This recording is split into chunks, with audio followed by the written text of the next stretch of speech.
તો દિવાળીના પર્વ સમયે જ રાજકોટમાં ખૂનની હોડી ખેલાઈ છે। વાહન અથડાવાની બાબતમાં બે સગા ભાઈ સહિત 3ની હત્યા કરી દેવામાં આવી।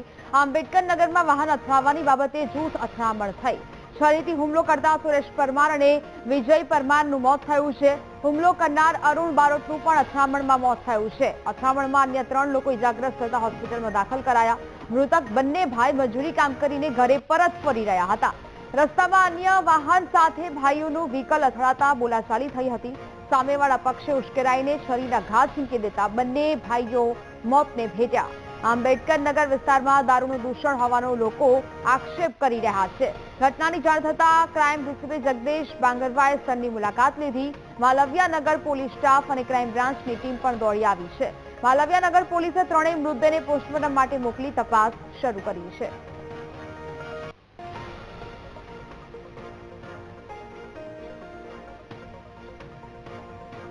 તો જ પ્રકારે હાલ હત્યાનો બનાવ સામે આવ્યો। દિવાળી પર્વ નિમિત્તે જ અહીંયા ખૂની હોડી ખેલાઈ છે। બે સગા ભાઈ સહિત 3 લોકોની હત્યા થઈ હોવાનું સામે આવ્યું છે। ફરી એક વખત રાજકોટમાં ક્રાઇમનો રેશિયો વધી રહ્યો છે અને ફરી એક વખત અહીંયા હત્યાની ઘટના સામે આવી છે। હુમલો કરનાર યુવકનું પણ અથડામણમાં મોત થયું હોવાનું સામે આવ્યું।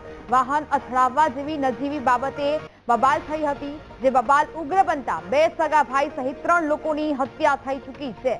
આંબેડકર નગરમાં વાહન અથડાવવાની બાબતે જૂથ અથડામણ થઈ હતી।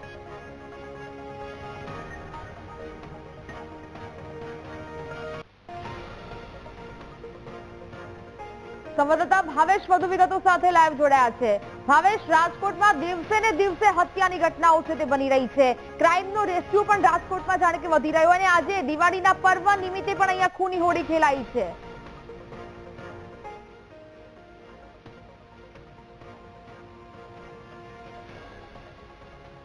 દિવાળી પર્વ એક તરફ ચાલી રહ્યો છે અને રાજકોટમાં હત્યાની ઘટના સામે આવી છે। ટ્રિપલ મર્ડરની ઘટના સામે આવી છે। ચોક્કસથી હું જે દ્રશ્યો બતાવવા માંગીશ, કારણ કે જે હત્યાની ઘટના બની હતી તે અહીંયા જ બની હતી। ગઈકાલે મોડી રાત્રે આ હત્યાની ઘટના બની છે। આ ઘટના સ્થળના દ્રશ્યો છે, કારણ કે જે પ્રમાણે ખૂની ખેલ ખેલાયો છે રંગીલા રાજકોટમાં આ પ્રકારે ટ્રિપલ મર્ડરની ઘટના ભાગ્યે જ આવતી હોય છે, પરંતુ જે પ્રમાણે આ જે ઘટના બની છે તેને લઈને ક્યાંક ને ક્યાંક અનેક સવાલો છે તે ઉભા થઈ રહ્યા છે। આંબેડકર નગર વિસ્તારમાં ગઈકાલે મોડી રાત્રે અરુણ બારોટ નામના શખ્સની ગાડી છે તે અથડાઈ હતી ને ત્યારબાદથી જ આ ખૂની ખેલ ખેલાયો હતો, જ્યાં આ ત્રણ મર્ડર એટલે કે હત્યા થઈ છે। આપ સીધા દ્રશ્યો જોઈ શકો છો। હાલ પોલીસ સહિતનો કાફલો છે તે ઘટના સ્થળે જોવા મળી રહ્યો છે અને 3 મર્ડર થયા છે। જે બંને ભાઈઓના મોત થયા હતા તે બંને ભાઈઓ છે તે આ વિસ્તારમાં રહેતા હતા, એક જ શેરીમાં 3 લોકો રહેતા હતા અને આ પ્રકારની ઘટના બની છે, એટલે કે ક્યાંક ને ક્યાંક જે હત્યાનો બનાવ સામે આવ્યો છે। દિવાળી પર્વ નિમિત્તે આ પ્રકારની હત્યા બની છે અને સતત જે કહી શકાય છે કે પોલીસ સહિતનો કાફલો છે તે ઘટના સ્થળે જોવા મળી રહ્યો છે। 3 હત્યાનો બનાવ બન્યો છે। આ જે ગાડી છે આ ગાડી લઈને અરુણ બારોટ નામનો શખ્સ છે તે આવતો હતો અને બીજા 2 ભાઈઓ છે તેમની સાથે બબાલ થઈ હતી અને બબાલ થતા જ ક્યાંક ને ક્યાંક આખી ઘટના છે તે હત્યામાં પરિણમી છે। 3 જેટલી હત્યા થઈ છે। આપ સીધા દ્રશ્યો જોઈ શકો છો। આ ગાડી છે તેમાં પણ તોડફોડ છે તે કરવામાં આવી રહી છે, જે આવી હતી। સતત જે આ પ્રકારે હત્યાની બનાવ બન્યો છે તેને લઈને પોલીસ પણ છે ઘટના સ્થળે પહોંચી છે। આખો વિસ્તાર છે તે કોર્ડન કરવામાં આવ્યો છે, પરંતુ સવાલો એ ઉભા થઈ રહ્યા છે કે દિવસે ને દિવસે સતત રાજકોટમાં આ પ્રકારની ઘટનાઓ છે તે બનતી રહે છે અને દિવાળી પર્વમાં પણ જે આ રંગીલા રાજકોટમાં આ પ્રકારની ઘટના બની છે, જે સવાલો છે તે ઉભા થઈ રહ્યા છે, કારણ કે જે મૃતક બંને ભાઈઓ હતા તે અહીંયા રહેતા હતા।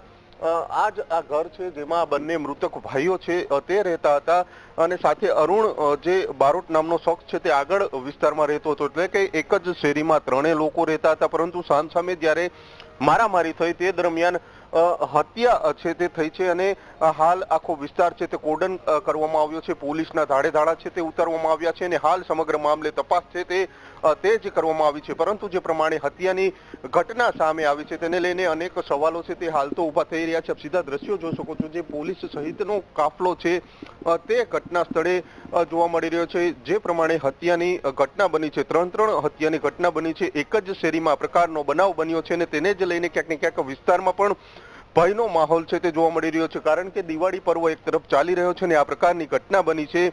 ગઈકાલે મોડી રાત્રે ખૂની ખેલ છે તે આ વિસ્તારમાં જે કહી શકાય છે કે ખેલાયો હતો ને ત્યારબાદથી જે સતત પોલીસ સહિતનો કાફલો છે તે અહીંયા લગાડવામાં આવ્યો છે, કોર્ડન કરવામાં આવ્યું છે અને આખો વિસ્તાર છે તે હાલ બંધ કરવામાં આવ્યો છે. પરંતુ 3 જેટલી હત્યા થઈ છે તેને લઈને અનેક સવાલો છે તે ઉભા થઈ રહ્યા છે. હાલ એક તરફ દિવાળીનો પર્વ છે એટલે કે લોકો દિવાળીના તહેવારની ઉજવણી કરી રહ્યા છે અને રાજકોટમાં આ પ્રકારની ઘટના બની છે, 3 હત્યા થઈ છે, તેને લઈને ક્યાંક ને ક્યાંક અનેક સવાલો છે તે હાલ તો ઉભા થઈ રહ્યા છે. જી બિલકુલ ભાવેશ, વિગતો સાથે જોડાયા તે બદલ બેક. અમરેલીમાં ડીઝલ ભરેલું ટેન્કર પલટી ગયું છે. લાઠીના ચાવંડ નજીક ટેન્કર પલટી જતા ડીઝલ રોડ પર ઢોળાયું.